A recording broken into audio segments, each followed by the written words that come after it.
Gunnar Thompson with Oat Specialties, and today we're going to do something a little different. Today we're just out at a local ball field, and I'm going to show you my workout with what I call the mother of all equipment, the TorsoBurner.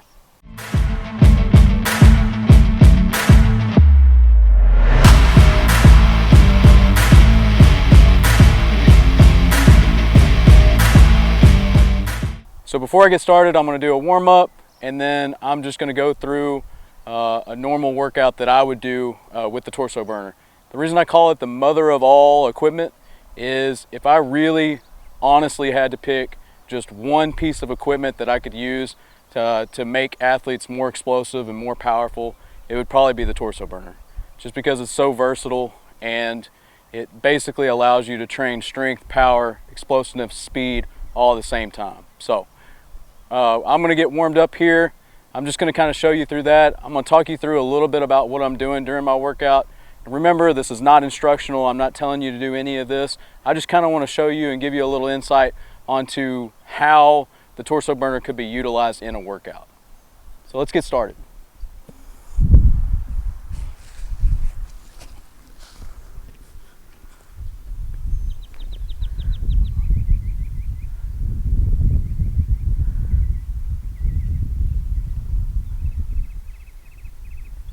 So I like to start my workouts off with some foam rolling.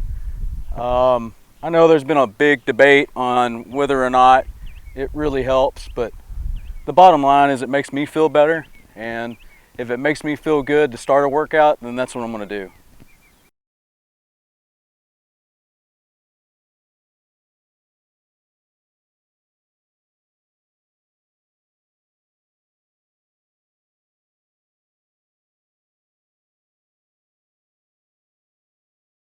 So you'll notice that my soft tissue work or my foam rolling is primarily lower body focused, and that's because I'm really tight in the hip area and the hamstrings. So I like to really focus on the lower body. My upper body, I'll kind of show you in a second how I kind of get it warmed up, but it's not near as tight as my lower body is.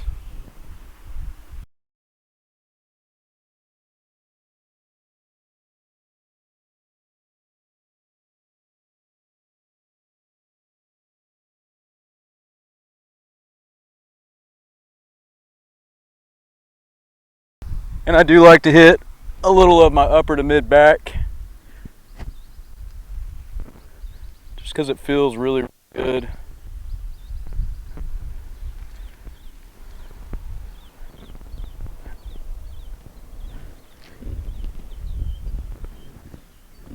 Feel like it unlocks some of my T-spine rotation and extension.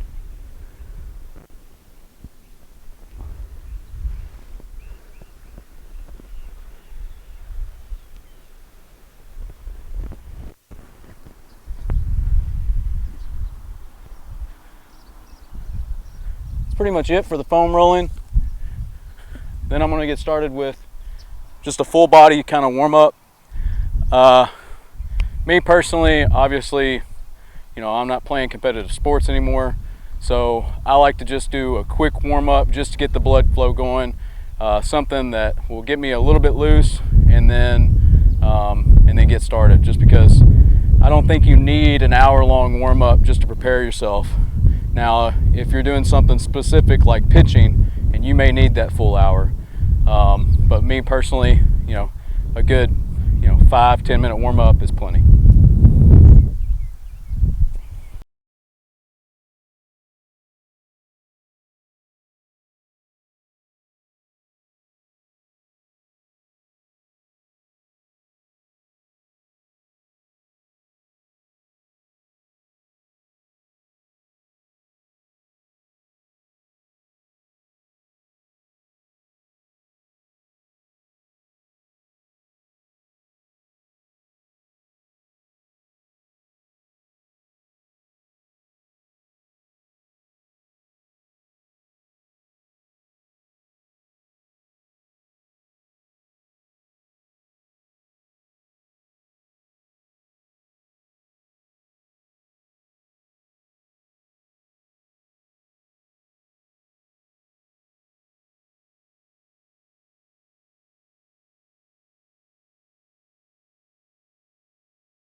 So I got my whole body warmed up. You can tell I'm breathing kind of hard here, so it's a good sign.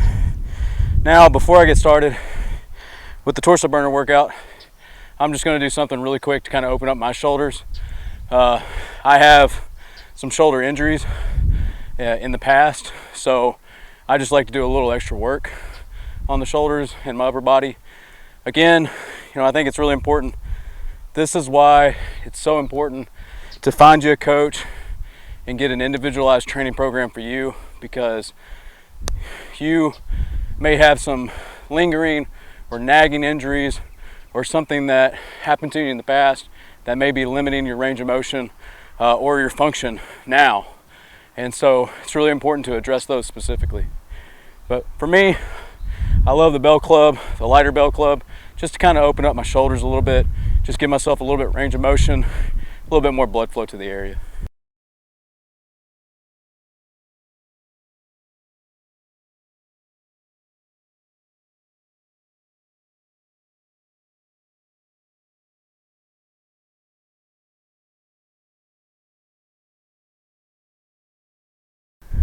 There's no magic number. People will tell you, I'll do 1, 2 sets of 10, 3 sets of 10. That's individualized as well, I think, and I just kind of do it to where it feels good, personally.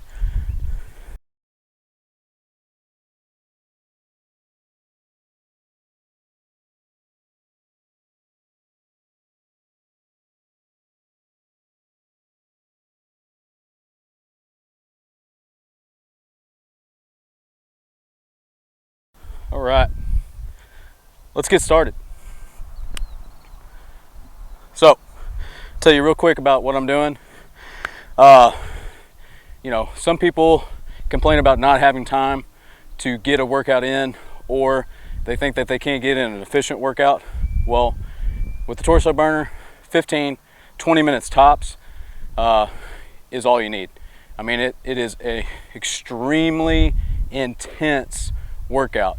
You're going as hard and as fast as you possibly can for an extended period of time, or for a period of time, and then obviously you're taking a break. Now, I'll give you these before we get started. So I'm going to do one round of 4 exercises for 5 seconds, one round for 8 seconds, and one round for 12 seconds. But I'm going to do that in reverse order. So I'm going to do it 12, 8, and then 5. The reason that I do that is I'm not in as great of cardiovascular shape as maybe some elite athletes. So I know that my body's going to have a harder time recovering the later on in the workout that it gets. So that's why I'm going to decrease in time rather than increase in time. So again, that's very individualized, but I know my body, and I know that I'm not in that elite shape that I should be in. So that's what I usually do is I try to stick with, a handful of exercises, 3 to 5, and just keep it in somewhere with that 5 to 12 second range. I never go outside of 12 seconds, mainly because in really explosive sports like football, baseball, softball, volleyball, all of those are really done really quickly, and then there's a rest. And so I think it's important to kind of mimic that in your training as well. So that's what I'm going to do. It'll take me 15-20 minutes tops, and yeah, and then after that you'll see me soaked. So let's get started.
All right, guys, just finished with the workout.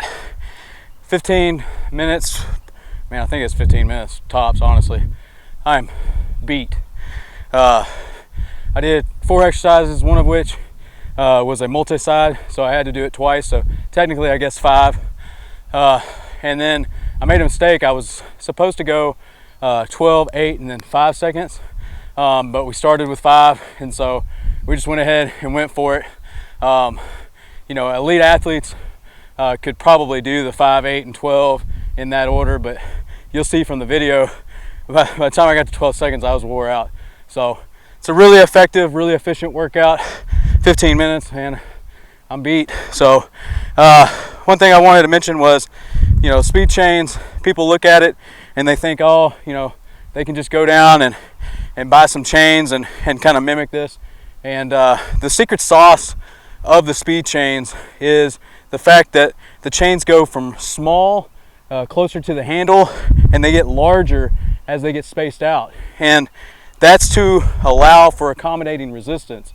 So accommodating resistance is when you get in a area that is stronger, or you get in a stronger position, or a movement pattern that's stronger, then the weight and the resistance will increase. Well, if you were to just start and have the same chain all throughout, well, now you're starting with a heavy resistance in a more vulnerable or less strengthened position. So you're in a weak position to start with, and you're trying to redirect it really fast. That's where I think some people may experience some issues there. And then also, you're just not moving as fast. You know, the beauty of this is whenever I go to redirect a movement, I'm able to move it really, really fast. And then as I get in an area where I'm actually stronger and my body's stronger, the weight's actually higher and the resistance is higher. So that's the secret sauce of the speed chains. Man, it's a great workout. So I hope y'all enjoyed it. Hope y'all enjoyed this kind of workout, and we hope to bring more to you in the future. Make sure you subscribe and hit that notification bell so you can be notified anytime we release a new video. Appreciate it, guys.